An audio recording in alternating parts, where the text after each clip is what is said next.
देवळाली प्रवरा नगर परिषदेची ही निवडणूक पहिल्या दिवशीपासून आम्हाला विजयाची नक्कीच खात्री होती।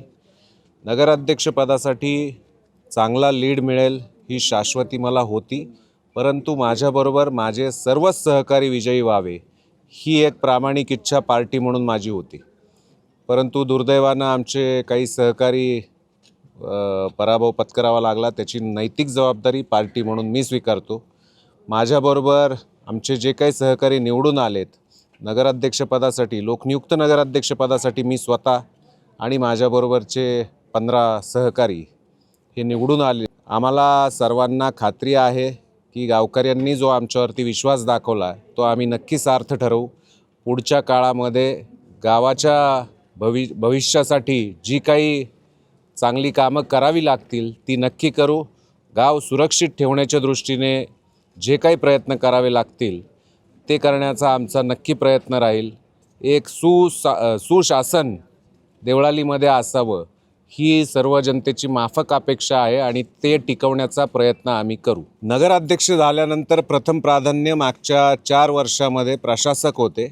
2021 पर्यंत जी आम्ही घडी बसवली होती भारतीय जनता पार्टीच्या माध्यमातून त्यामध्ये थोडा विस्कळीतपणा आलेला आहे। त्यामुळे सर्वप्रथम ज्या बेसिक गरजा आहेत आपल्या त्यामध्ये प्रशासनाचा काही काळ हा जो काही होता 4 वर्षांचा त्यामध्ये अगदी नगर परिषदेच्या वेळांपासून सगळ्या गोष्टी हे बदलणं गरजेचं आहे।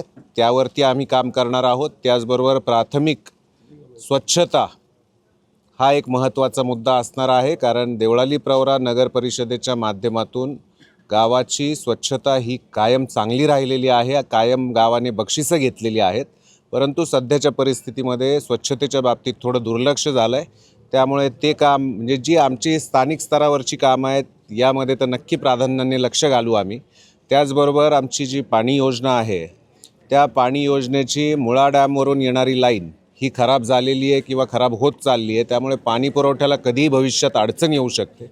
ते काम प्राधान्याने करायचं आहे। त्याचबरोबर आदरणीय पालकमंत्री महोदय, माननीय नामदार डॉक्टर राधाकृष्णजी विखे पाटील साहेब हे सांगता सभेला आले होते। त्यावेळेस त्यांच्याकडे मी प्रश्न मांडला होता की स्ट्रीट लाईट हे देवळालीमध्ये असणं गरजेचं आहे, कारण हे गाव वाड्या वस्त्यांवर विखुरलेलं आहे।